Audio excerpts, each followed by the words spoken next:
Deus, como é que o morcego tá comendo seu hamster? Vocês sabiam que os morcegos são os únicos mamíferos capazes de voar? Eles são mamíferos igual a gente. Se vocês passarem a mão, ó, pode pegar. Eles são bem peludinhos. E as fêmeas, elas possuem glândulas mamárias abaixo da asa para poder alimentar e carregar os filhotes. Nós temos uma diversidade enorme de morcegos.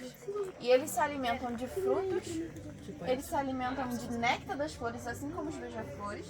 Eles se alimentam de pequenos vertebrados e eles também podem se alimentar, que também é um vertebrado, mas a gente também tem um morcego que pesca. Isso é bem curioso. E o mais famoso que todo mundo pergunta, a gente tem sim morcegos que se alimentam de sangue. Vampiro. É, o famoso morcego vampiro, só que a gente, de 1.400 espécies, a gente só tem 3 que se alimentam de sangue. Que é a Diphleucadata, o Desmodus rotundus, que eu acredito que muitos de vocês já tenham ouvido falar que mordeu o cavalo, mordeu o boi. E a gente tem o Diamos iônio. Só que diferente do que todo mundo acredita que os morcegos eles sugam o sangue, os morcegos, na verdade, eles fazem uma pequena mordida e a saliva do morcego tem anticoagulante. Então ele lambe e o sangue não para de descer. E ele vai se alimentando daquele sangue e é basicamente igual umas 3 colheres de sopa de sangue para ele se saciar. E o que é curioso é que esses morcegos eles não podem ficar muito tempo sem se alimentar, senão eles morrem. Então são um máximo de 3 dias. E apesar da fama, o morcego se alimenta de sangue, eles têm um comportamento de sociedade. Eles costumam cuidar dos parceiros, eles costumam levar até mesmo alimento para que eles não morram. Então a gente tem uma diversidade bem grande de morcegos e esse é o morcego hematófago, o vampiro. Vocês podem segurar.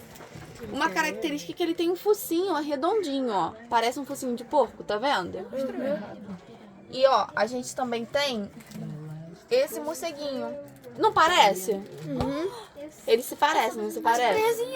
Só que o focinho é diferente. E esse daqui, na verdade, é um morcego que se alimenta de fruto. É uma estoniralinho. E a gente tem várias características. Olha esse daqui, por exemplo. Olha o tamanho da orelha. E esse daqui, o que vocês acham? É um filhote ou um adulto? É um adulto. É um adulto. Então a gente tem diversos morcegos de diversos tamanhos e todos eles muito diferentes. E essa criaturinha aqui, ele se alimenta de inseto. Consegue comer até 3 vezes o seu peso, mais ou menos 500 insetos por noite. Posso fazer uma pergunta? Claro. Para quem tem um morcego que visita sua varanda todo dia, qual o risco? Qual o risco? A saúde. Então, a saúde. A gente aqui no Brasil, a gente tem 2 doenças relacionadas aos morcegos, que é a histoplasmose e a raiva. Só que nenhuma dessas doenças é causada em si pelos morcegos. A raiva ela é causada pelo vírus lisavírus e ela comete todos os mamíferos, inclusive a gente. Então os morcegos eles são um dos hospedeiros do lisavírus, assim como cães e gatos. Por isso que a gente existe a campanha de vacinação anualmente para cães e gatos. A histoplasmose é uma doença voltada para o sistema respiratório. É um fungo que fica normalmente no acúmulo de fezes, tanto de morcegos como de galinhas, e ele fica lá. Então, quando essas fezes seca, a gente respira esse esporo e aí acomete o sistema respiratório, que seria a histoplasmose. Mas o que acontece? A gente precisa, sim, ter um cuidado com os animais silvestres. Não é só com os morcegos. Qualquer contato com o animal silvestre deve ser ter um manejo consciente. Ah, tem um morcego dentro da minha casa. Abre a janela, precisa retirar, coloca uma luva grossa, porque os animais silvestres, eles possuem vírus, assim como nós também possuímos vírus que eles não têm. Então, assim, a gente precisa ter esse cuidado do contato, porque existe as zoonoses, que são doenças que a gente troca entre si, né? Entre os animais silvestres e entre a gente. Então, assim, o problema não é só o animal silvestre, mas também é o contato direto. Cada vez mais a gente está avançando as matas, então a gente tem um contato maior com os animais que a gente não tinha antes. Então tem animais que às vezes a gente vê assim, nossa, tem um macaco no meu quintal. Aquele animal ele não deveria estar ali.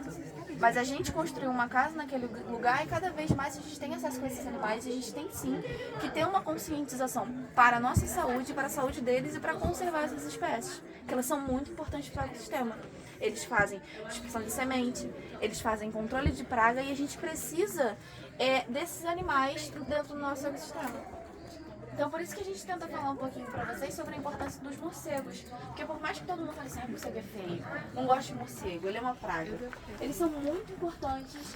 Tudo bem que a gente vê assim, eles taxidermizados, não é a melhor forma de conhecer um morcego. O morcego vive é a coisa mais linda do mundo, eu sou completamente apaixonada. Só que eles são extremamente importantes porque eles fazem essa dispersão de sementes. Às vezes eles se alimentam de uma árvore que está distante, eles voam tão longe que essa semente dispersa. Então a gente tem novas mudas, a gente tem novas flores com as polinizações noturnas. Os morcegos fazem a polinização noturna e a gente tem o controle de praga. Então eles são extremamente importantes.